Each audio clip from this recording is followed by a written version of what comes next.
हे असं पाणी भरायचं असतं. कोणी कुठलीही सत्ता येऊ दे, कुठलं काही होऊ दे, हे आमचे हालत असेच आहेत. 38-34 वर्ष इथे राहतो आम्ही.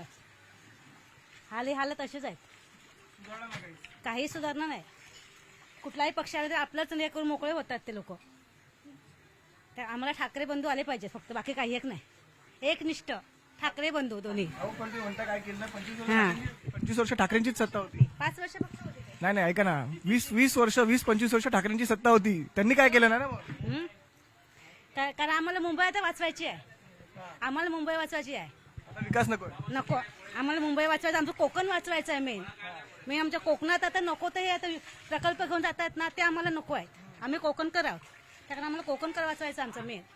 हे आमचं एक दृष्ट आहे. हे भाजप सरकार आलं तर आमचं सगळं वाटोळं होणार आहे कोकणचं. त्या कारण आम्हाला भाजप नको आहे. सरळ बोलून मोकळी होते. कोकणातला खूप लांबचा विचार करता, इकडचं बघा आधी. मी पण तेच बोललं, मुंबईचा पण बोलते. आम्हाला मुंबई पण वाचवायची आणि कोकण पण वाचवायचं आहे.